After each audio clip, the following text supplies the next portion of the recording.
بسم الله الرحمن الرحيم الحمد لله رب العالمين وصلى الله على نبينا محمد وعلى آله وصحبه أجمعين أما بعد فمرحبا في قناة مبادئ اللغة. Bienvenue à tous sur notre chaîne Mabadi ul-Lugha pour une nouvelle vidéo. Nous allons étudier aujourd'hui le cours numéro 5 des tomes de Médine.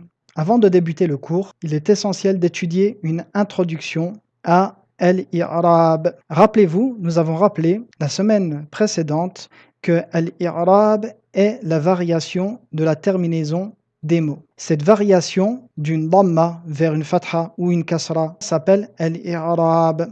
Aujourd'hui, nous allons voir plus en détail qu'est-ce que Al-I'rab et quels sont les noms donnés à chaque type de variation. Donc, Al-I'rab qui est la variation des terminaisons des mots de la langue arabe. Sachez que l'I'rab se distingue pour le nom en trois catégories. Ar-raf'u, An-nasbu wal-jarru.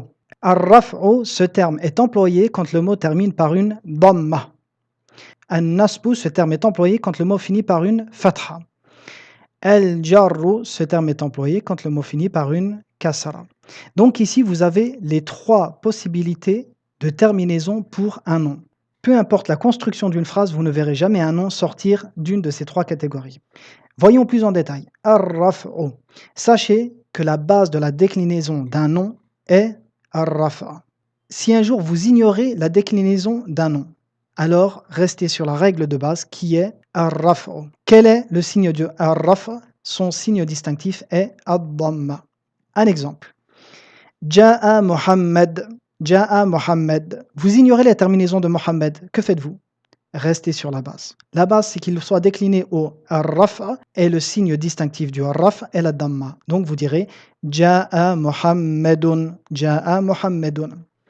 Troisième point, un nom décliné au ar-raf'a s'appelle marfu'un. Marfu'un. Qu'est-ce que ça veut dire? Hadha Muhammadun. Muhammadun ici est décliné au raf'a. Comment nous le savons? Nous le savons tout simplement par la dhamma. Il se finit par la dhamma. Et nous verrons plus tard par la suite quel nom exactement rentre dans cette catégorie. Quoi qu'il en soit, nous disons qu'il est décliné au rafa. Très bien. Mais ce nom en lui-même, comment l'appelons-nous? Nous l'appellerons marfu'. Donc si vous devez analyser le caractère de Mohammed, vous direz Mohammed, ismun, c'est un nom, marfu'un, marfu'un, c'est-à-dire qui est décliné au rafa. Et de là, nous savons que sa terminaison est une dhamma, puisque le signe distinctif du rafa est ad-dhammatu. An-nasbu, an-nasbu, son signe distinctif est la fatha. Très bien, quand nous verrons un nom accompagné d'une fatha, nous saurons que ce nom est décliné au an-nasbu. Ce nom en lui-même, comment allons-nous l'appeler? Nous l'appellerons mansubun. Mansubun. Comment s'en rappeler? Regardez, ici vous retrouvez le nun, man, nun, nasb, le sad, nasb, ici mansub, et le bas ici de nasbu, mansubun. Vous retrouvez toujours la construction des lettres d'origine, que ce soit pour marfu', raf'u ou mansub, nasbu. Vous retrouvez toujours les lettres d'origine. Exemple, darabtu Zaydan. J'ai frappé Zaydan. Zaydan ici se termine par une fatha ou deux fathas. Donc nous dirons qu'il est mansubun. Donc si je vous demande d'analyser Zayd, vous me direz Zaydan ismun, c'est un nom, mansubun qui veut dire décliné au nasb. El-jarru. El-jarru, son signe distinctif est el-kasratu. Un nom décliné au jar s'appelle majrurun. L'exemple. Zaydun fil bayti, Zaydun fil bayti, donc ici nous voyons que al-bayt prend une kasra. Donc ici la kasra, nous savons que le nom est décliné au jar. Nous l'appellerons majrurun. Donc si je vous demande d'analyser al-bayt, vous me direz al-bayti ismun, c'est un nom, majrurun, décliné au jar. Sachez que ce cours vous accompagnera dans la langue arabe du plus bas niveau jusqu'aux livres les plus poussés, les plus compliqués. Ceci est la colonne vertébrale de la langue arabe.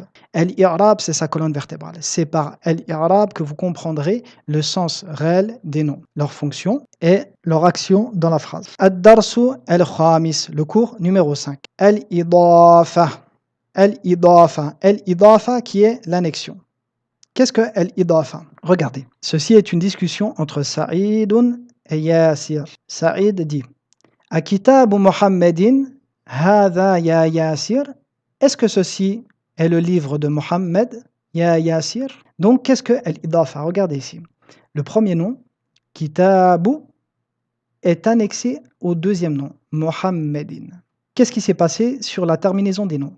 La première est que Kitabu a perdu son tanwin. Et la deuxième, Mohammed, regardez, a pris de kasra. Donc, comment reconnaître Al-Idafa? Vous reconnaîtrez l'Idafa par le changement de terminaison. Le premier perdra son tanwin et le deuxième prendra de kasra. Qu'est-ce qu'indique Al-Idafa? Al-Idafa indique la possession d'une chose. Akitabu Muhammadin, Hada ya Yasir. Kitabu Muhammadin. Le premier nom devient la possession du deuxième nom. Donc le livre de Mohammed.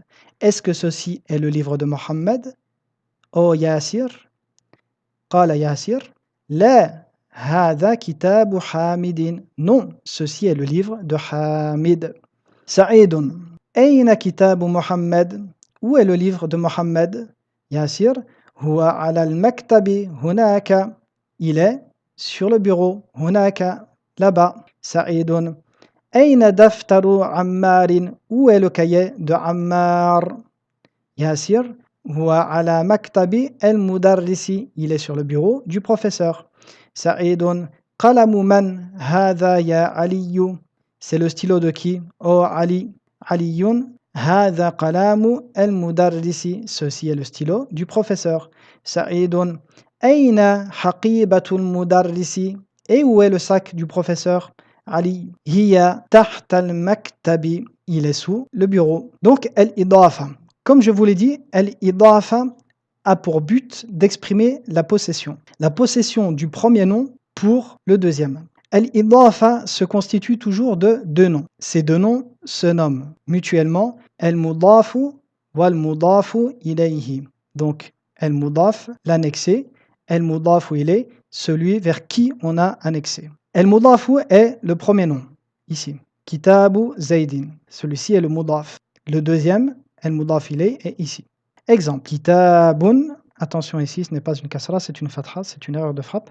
Kitabun plus Zaydun, donc nous allons annexer kitabu à Zayd pour exprimer la possession de Zayd de ce livre, ce qui donnera kitabu Zaydin. Deux choses se sont passées.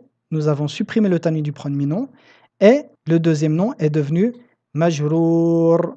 Majrour, c'est-à-dire qu'il a pris une kasra. Le premier nom, kitab, s'appelle al-mudaf et le deuxième s'appelle al-mudafu ilayhi. Voici l'annexion. Peu importe la tournure de la phrase, le mudafu ilayhi sera toujours majrour. Qu'est-ce que ça veut dire? Cela veut dire qu'il prendra une kasra. Quant au mudaf, le premier des deux noms, il pourra être marfou, comme il pourrait être mansoub, comme il pourrait être majrour. C'est-à-dire que vous pourrez le voir avec une kasra, une fatha ou une damma. Même si la base, nous l'avons dit, et nous le répétons, est qu'il soit marfou, c'est-à-dire qu'il termine par une damma. Mithalun, exemple. Hada kitabu Muhammadin. Ceci est le livre de Mohammed. Donc nous avons annexé ici kitab à Mohammed. Le premier nom a perdu son tanwin. Le deuxième finit par deux kasra. Donc kitabu mudafun bitanwin marfu'un. Marfu'un.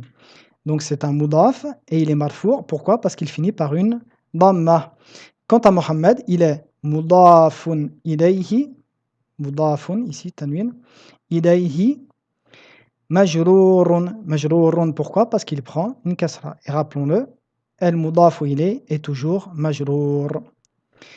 Zaydun fi bayti Yasirin. Donc ici nous avons annexé bayt à Yasir. Zayd est dans la maison de Yasir. Comme je vous l'avais dit, al-mudaf, sa terminaison peut varier. Contrairement au mudaf ilayhi qui est toujours majrour. Al-mudaf ici est devenu majrour. Pourquoi? Parce qu'il est précédé d'une harf ou jar. Donc, qu'allons-nous dire pour bayt? Ici nous dirons mudafun majrourun. Majrourun. Pourquoi majrour? Parce qu'il finit par une kasra, du fait qu'il soit précédé d'un harf jar. Yasirin. Yasirin est mudafun ilayhi majrourun, car il prend une kasra. Et comme nous l'avons dit, al-mudafu ilayhi est toujours majrour. Donc, si nous devons résumer, sachez que al-mudaf ilay, le deuxième des deux noms de al-idafa, de l'annexion, est toujours avec une kasra, toujours majrour. Quant au premier, vous pourrez le trouver tantôt avec une damma, comme dans cet exemple, ou une kasra, fi bayti yasirin, ou avec une fatha dans d'autres contextes. Tamrin, iqra, ayna baytul mudarrisi, huwa ba'idun. Donc ici, nous avons annexé bayt à al-mudarris. Où est la maison du professeur? Huwa ba'idun, elle est loin. Al-Qur'anu kitabullahi. Le Qur'an, c'est le livre d'Allah. Al-Ka'batu baytullahi. La Kaaba, c'est la maison d'Allah. Muhammadun sallallahu alayhi wa sallam rasulullahi. Rasulu mudaf. Allahi mudaf ilay. Kharaja al-mudarrisu min ghurfatil mudiri. Le professeur est sorti de la chambre du directeur. Hadha baytu Hamidin wa dhalika baytu Khalidin. Ceci est la maison de Hamid et cela est la maison de Khalid. Ibn Ammarin talibun wa ibn Yasirin tajirun. Le fils de Ammar est un étudiant et le fils de Yasir est un commerçant. Baytul mudarrisi ba'idun wa baytul tajiri qaribun. La maison du professeur est loin et la maison du commerçant est proche. Hadha miftahu sayyarati. Ceci est la clé de la voiture. Ayna miftahul bayt. Où est la clé de la maison? Man anta ya walad. Qui es-tu, ô enfant? Ana ibn Abbasin. Je suis le fils de Abbas. Wabnu man huwa. Et il est le fils de qui? Wabnu Khalidin. Il est le fils de Khalid. Comme vous le voyez, nous pouvons annexer un nom d'interrogation, ismu et l'istifham. Wabnu man huwa. Et il est le fils de qui? Ayna masjidu rasulillahi sallallahu alayhi wa sallam. Huwa fil madinati munawwarati. Où est la mosquée du prophète Rasulillahi sallallahu alayhi wa sallam? Elle est dans la ville de Médine. Bintu Hamidin fil madrasati wa bintu Muhammadin fil jami'ati. La fille de Hamid est à l'école et la fille de Mohammed est à l'université. Ismul mudarrisi Sa'idun wa ismul muhandisi Khalidun. Le nom du professeur est Saïd et le nom de l'ingénieur est Khalid. Ammu talibi ghaniyun. L'oncle paternel de l'étudiant est riche. Babul masjidi maftuhun wa babul madrasati mughlaqun. La porte de la mosquée est ouverte et la porte de l'école est fermée. Khalu Hamidin faqirun. L'oncle maternel de Hamid est pauvre. Sayyaratu Abbasin fi shari'. La voiture de Abbas se trouve dans la rue. Ibnu man anta. Tu es le fils de qui? Anabnul mudarris. Donc ici, comme vous le constatez, nous avons annexé Ibn, un nom, à un nom d'interrogation. Ibnu man, le fils de qui? Ibnu man, le fils de qui? Comme ici, Ibnu man huwa, le fils de qui? Ayna al-kitabu, où est le livre? Huwa tahta as-sayyarati, il est sous la voiture. Tamrin, exercice. Iqra waktub ma'a dabti awakhir al-kalimat. Lis et écris en prenant soin d'écrire ou de prononcer la terminaison des mots. Babul madrasati. Mudaf, mudaf ilay. Donc, el mudaf ilay prend une kasra. Babu el madrasati. Himaru ar-rajuli. Himaru, mudaf, ar-rajuli, mudafun ilay. Donc, la règle, comme nous l'avons vu, el mudafu ilay prend toujours une kasra. Quant au mudaf, nous avons dit qu'il peut varier. Donc ici, que faisons-nous? Nous voyons que bab et himar, aucun nom n'est venu agir sur celui-ci. Donc nous restons sur la règle de base qui est que ce nom, marfu'un, c'est-à-dire qu'ils ont une damma. Babu, babu, al-madrasati, al-mudaf, toujours majrour, comme nous l'avons dit. Baytu hamidin, bayt pareil, mudaf, hamidin, mudaf ilay, baytu hamidin. Sayyaratu al-mudiri. Mindilu ammarin. Ismu at-talibi. Baytu Allahi. Fi kitabillahi. Donc ici, regardez le mudaf, kitab, el mudaf ilay, Allahi. Donc le livre d'Allah. El mudaf ilay, toujours majrour, comme nous l'avons dit. Donc toujours une kasra. Min beiti el mudarrisi. Donc min ici, qui est un harf jar, est venu agir sur el mudaf, qui est beit. Donc il change sa terminaison vers une kasra. Min beiti el mudarrisi, mudaf ilay, toujours une kasra. Ala maktabil mudiri. Ala harf jar, il va agir sur le nom, sur le mudaf ici. Donc il prendra une kasra. Ala maktabi el mudiri avec une kasra. Tamrin, exercice. Kawwin jumalan mufidatan bimil'i al-faraghi fima yali. Donc l'énoncé signifie construis des phrases complètes en remplissant les cases vides avec un mot qui convient. Donc ici vous voyez al-bayti mughlaqun. Nous voyons que al-bayti a une kasra. Donc nous allons rajouter ici un mudaf afin de compléter al-idafa. Babu al-bayti mughlaqun.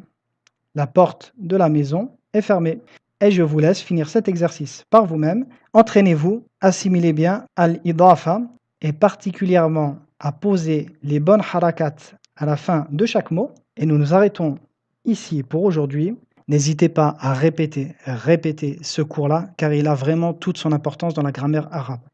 Essayez de l'assimiler dès maintenant, vous verrez qu'il va énormément nous faciliter pour l'étude de ce livre par la suite, Inch'Allah. Et je vous dis à très bientôt pour une nouvelle vidéo. Wa sallallahu ala nabiyyina Muhammadin wa sallam.